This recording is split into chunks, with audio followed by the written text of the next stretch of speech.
Hello everyone, welcome back to our channel UK News. We hope you are doing great. Well, in this video we will talk about fears of escalation mount after Israeli killings of Hamas and Hezbollah leaders. Iran has vowed revenge after airstrikes killed the Hamas political leader Ismail Haniyeh in Tehran and a top Hezbollah commander in Beirut in the space of 12 hours, as the dual Israeli assassinations crushed hopes for an imminent Gaza ceasefire and fueled fears of a dangerous escalation in the region. Israel did not directly claim the attack on Haniyeh, but there was little doubt among the country's enemies, and its own politicians and analysts, about who was responsible. Khalil al-Hayya, a senior Hamas official, told a news conference in Tehran, quoting witnesses, that Haniyeh had been killed by a missile that hit him directly in a state guest house where he was staying. Haniyeh was visiting for the inauguration of Iran's new president, Masoud Pezeshkian, who said after the killing that his country would defend its territorial integrity and honor. Iran's supreme leader, Ayatollah Ali Khomeini, blamed Israel and said Iran had a duty of revenge because Haniyeh had been targeted while a guest in the country. The New York Times reported that Khomeini had issued an order for Iran to strike Israel directly, citing 3 Iranian officials briefed on the order. It was not possible to verify the report. The timing and location of the dual attacks, targeting very high-profile commanders in densely populated capital cities, made them particularly humiliating for Iran and Hezbollah, raising the risk of a slide towards full-blown regional war as Tehran seeks to re-establish a military deterrent. Although Hamas has also vowed revenge, after nearly 10 months fighting in Gaza it has little capacity to inflict damage beyond the Strip. A crowd of people, some holding the Iranian flag. A large image of Ismail Haniyeh is displayed on the side of a building. Security forces and officials in Israel, Iran, and Lebanon mostly agree that all-out conflict would be devastating for all parties, regardless of who emerged victorious. But in the high-stakes efforts to project power in a regional proxy war, the risk of miscalculation and deadly mistakes is intensifying. The UN Secretary-General, Antonio Guterres, believed the attacks marked a dangerous escalation. His spokesperson Stefan Dujarric said in a statement that urged all parties to work towards de-escalation. Restraint alone is insufficient at this extremely sensitive time. The killing of Haniyeh, who played a key role for Hamas in negotiations over a ceasefire and hostage release deal in Gaza, led many to question whether Israel's government had any real desire to halt the conflict there. Egypt and Qatar, who have played key roles in talks, warned that Haniyeh's killing would set back negotiations. How can mediation succeed when one party assassinates the negotiator on the other side? The Qatari Prime Minister, Sheikh Mohammed bin Abdul Rahman Al Thani, wrote on X, joining a regional chorus of condemnation. The Israeli Prime Minister, Benjamin Netanyahu, made a defiant address on Wednesday evening, celebrating the strike in Lebanon which Israel has officially claimed and vowing to continue fighting in Gaza. For months, not a week has gone by without people, at home and abroad, telling me to end the war. I didn't give in to those voices then and I won't give in to them today, he said. If we had yielded to the pressure to end the war, we would not have eliminated the leaders of Hamas. We would not have taken over the Philadelphia corridor along the Egyptian border, which is the oxygen for Hamas, and we would not have created the conditions to both return all our abductees and achieve the goals of the war. The U.S. administration has for months been leading an international diplomatic effort to prevent the war in Gaza spreading into a broader regional conflict, and U.S. diplomats have recently pushed hard for a ceasefire deal in the Strip.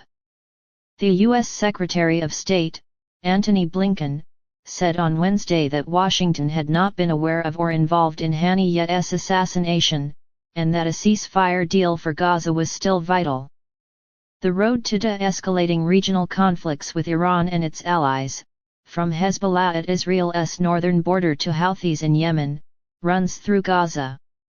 A poster showing the late Hezbollah military commander Imad Mughniyeh, left, Hezbollah leader Sayyid Hassan Nasrallah, center, and the late Revolutionary Guard General Qasem Soleimani is set near a damaged building. All the groups have said they took up arms in solidarity with Palestinians, after Israel responded to Hamas's cross-border attacks on October 7 by launching a war there. Without a ceasefire in Gaza, it is unlikely they will put down arms. The White House National Security spokesperson, John Kirby, said, "We don't believe that an escalation is inevitable. And there's no signs that an escalation is imminent." At an emergency UN Security Council meeting, China, Russia, Algeria, and others condemned Haniyeh's assassination, which Iran's UN ambassador called an act of terrorism. Fu Kong, China's ambassador to the UN, said failure to achieve a ceasefire in Gaza was responsible for worsening tensions.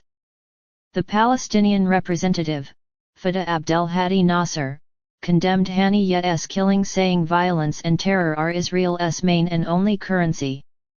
She added, "There is no red line for Israel. No law it will not breach, no norm it will not trample. No act too depraved or too barbaric." Haniyeh's funeral will be held in Iran on Thursday, and the country has declared 3 days of mourning. His body will then be flown to Qatar's capital, Doha, for burial. Despite the shock at his death, Hamas officials and analysts said it would not have much immediate impact on the ground in Gaza. Hamas has survived past assassinations of its top leaders, including Haniyeh's mentor Ahmed Yassin in 2004, and Haniyeh did not command operations in the territory after leaving for exile in 2019. Hamas fighters inside Gaza are led by Yahya Sinwar, thought to be the mastermind of the October 7 attacks, in which about 1,200 people were killed and 250 were taken hostage. Haniyeh had urged Palestinians to be steadfast when Israel killed Yassin, and again when an airstrike killed 3 of his sons and 4 grandchildren in Gaza in April. In an interview with Al Jazeera at the time, he insisted that his personal loss would not prompt Hamas to shift its position in negotiations. His own death is likely to elicit a similar response from other Hamas leaders. Israel officially declined to comment on Haniyeh's assassination, but it had vowed to kill all Hamas leaders after the October 7 attacks. Its intelligence services have a history of carrying out covert killings inside Iran, mostly targeting scientists working on the country's nuclear program. The retired General Amos Yadlin, a former head of Israel's military intelligence directorate, said on Wednesday night that the attacks were 2 quality operations of Israel Defense Forces against 2 top terrorists, one in Beirut and one in Tehran.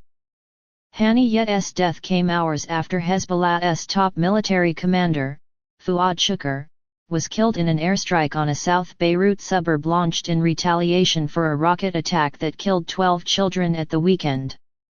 Lebanon's foreign minister said the strike was a shock after assurances from Israel's allies that the country planned a limited response that would not produce a war. "We did not expect to be hit in Beirut. We thought these were red lines that the Israelis would respect," Abdallah Abu Habib told The Guardian. The strike also killed 3 women and 2 children and injured dozens. Shukr's funeral was also set to be held on Thursday, with Hezbollah leader Hassan Nasrallah is expected to speak. News of the assassinations was largely greeted with delight in Israel, as part completion of a promise to hunt down the men responsible for the October 7 atrocity. Social media was filled with triumphant memes. The cabinet minister Amichai Chikli shared footage of Haniyeh apparently nodding to chants of death to Israel, with the caption "Careful what you wish for" in a post on X.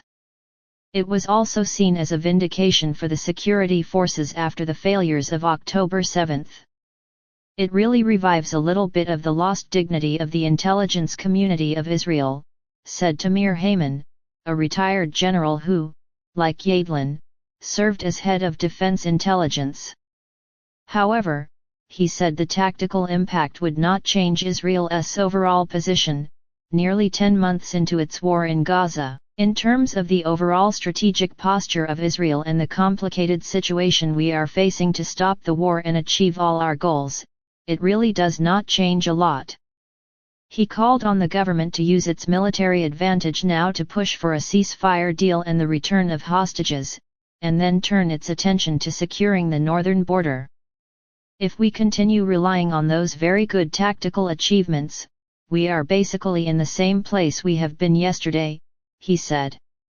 Meanwhile, 2 U.S. airlines, United and Delta, said they were suspending flights to Tel Aviv due to the current situation, while Air France and low-cost carrier Transavia France said